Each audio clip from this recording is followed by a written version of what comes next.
Bonjour et bienvenue sur musculationprisemasse.com. Ici Étienne. Ici Charles de musculationprisemasse.com sur musculationprisemasse.com. Troisième fois, mon gars. On parle de chronique au gym. Troisième fois quoi, juste? Qu'on dit musculationprisemasse.com. Ah, OK. C'est du branding. C'est du branding, on répète. Hein? C'est bon, important. T'es tellement comme habile, je t'ai même pas vu faire.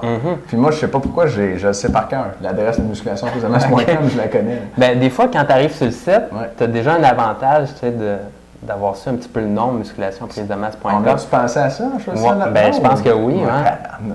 C'est du branding, ça. C'est du branding, méchant brand. Il faut le dire au moins 6 fois par vidéo aussi. Que c'est musculationprisemasse.com. Ouais. OK. Fait que, on a une question aujourd'hui. Oui. Puis ça vient de Steve de Widon ou Widom. Wow, donc. Ah, Widon. Première fois que j'entends parler de ce nom de ville-là, mais probablement que ça existe.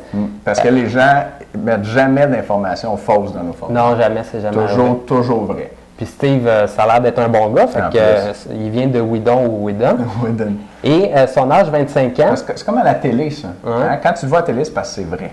Right? Fait que si tu le vois sur Internet, c'est vrai aussi. Là. Fait que Widom. Ah. Excuse-moi t'interrompre, Charles. Combien de temps de musculation? 4 ans. Taille CC1, poids 177 livres. Et Steve nous demande, premièrement, félicitations pour votre excellent travail. Merci Steve, c'est vraiment gentil. Comme il y a beaucoup de contradictions sur cette question, je vous la pose, OK, j'ai hâte de voir ça. Doit-on accoter la barre sur le chest quand on fait du bench, sachant que la longueur des bras de chaque personne varie ainsi que l'épaisseur du chest? Aussi, ce qui pousse les gens à longs bras et chest mince d'être quasi obligés d'aller toucher les coudes ensemble. Ouais, là, ça fait pas mal. Là. À la fin du mouvement, là. C'est toujours drôle de lire là. Ouais. Ce qui est plus forçant que si vous avez les bras courts et le chest épais. Merci à l'avance, Steve.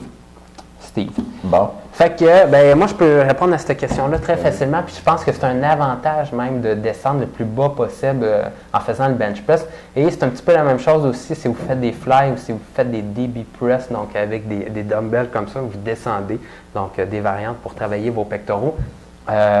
Si vous voulez vraiment raquer le lendemain là, puis déchirer des fibres musculaires, il y a une grosse composante de ça que c'est lorsque vous descendez complètement là, la barre, mais surtout pour quand vous faites des fly, là, si vous êtes rendu complètement en bas puis vous sentez votre muscle tirer et là, ensuite de ça, vous remontez, ça déchire encore plus de fibres musculaires et c'est bénéfique de le faire.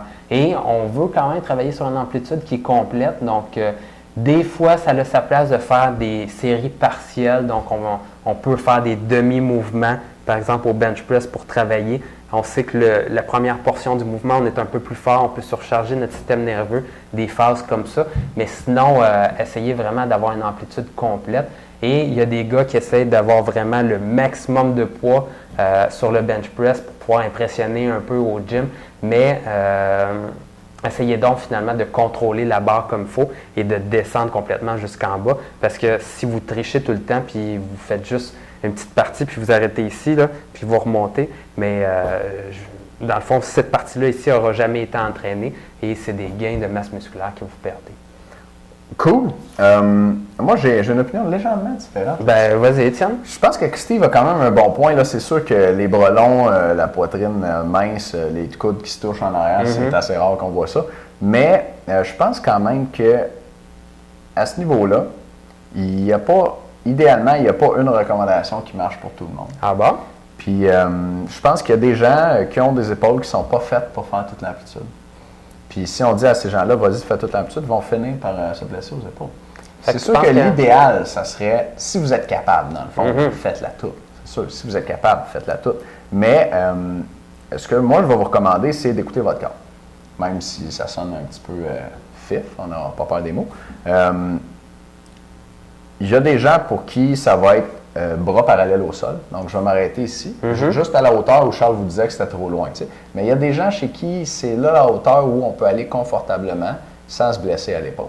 Et puis, il y a d'autres gens qui vont toucher la barre à la poitrine sans problème, puis qui ne se blesseront jamais. Ouais. Si vous sentez, s'il commence à y avoir comme des petits clics, des craquements, ou dans votre épaule, un genre d'instabilité ou même une douleur, après vos entraînements de bench ou pendant votre entraînement de bench, alors que vous faites une amplitude complète, faites une amplitude moins grande, ça va de soi.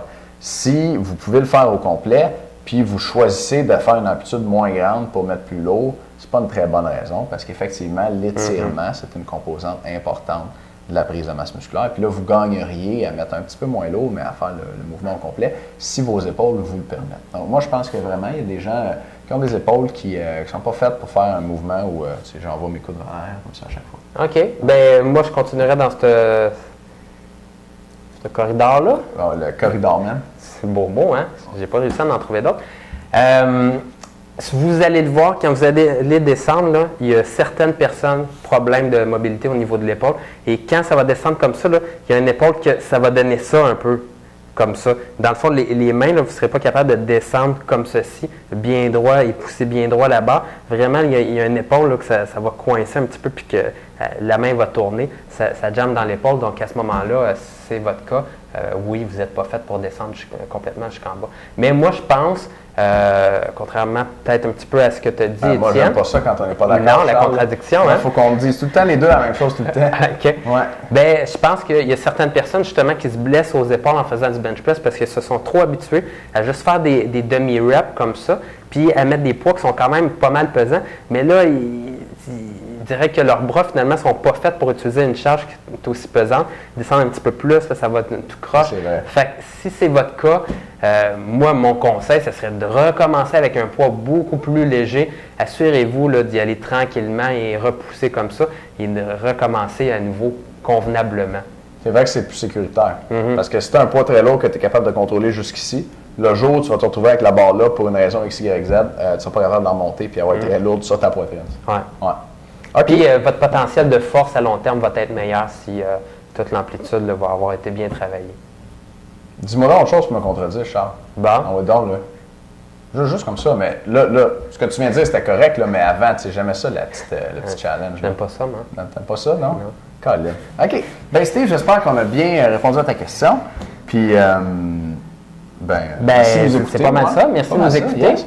Puis lundi, on a préparé une vidéo Ben pour ouais, vous. on avait de quoi de spécial? C'était spécial, ouais. C'était assez spécial. Pas mal spécial. Pas Sur mal. musculationpuissance.com, c'est ça qu'il faut répéter. Là. C'est pas Ouais, il nous en spécial. manque deux. Deux, on va l'avoir. OK. Fait que lundi, on a préparé une vidéo pour vous avec la meilleure combinaison, 3 combinaisons de séries de répétitions qui marchent pour prendre du muscle et de la masse. Ouais. C'est prendre de la force et du muscle. En tout cas, du muscle et de la masse, ça se prend bien aussi. Ben, ça se prend bien. ça se prend bien aussi. Fait que c'est une vidéo où on vous montre, dans le fond, par exemple, 5 séries de 5. On entend souvent parler de ça, le programme 5 séries de 5. Ben, on parle de ce programme-là, pour quelle raison est-ce qu'il est bon, pour quelle raison est-ce qu'il est un peu moins bon, dans quel contexte l'utiliser. Puis on vous donne 2 autres exemples comme ça de combinaisons efficaces pour gagner de la force et de la masse et du muscle. Et puis ça, c'est lundi, puis l'information. Puis un peu comment les varier aussi. Donc, ça va quand même être pas mal intéressant pour vous autres. Vous pouvez avoir l'information pour comment l'obtenir dans la vidéo de lundi. À bientôt tout le monde. Merci de nous écouter. À demain.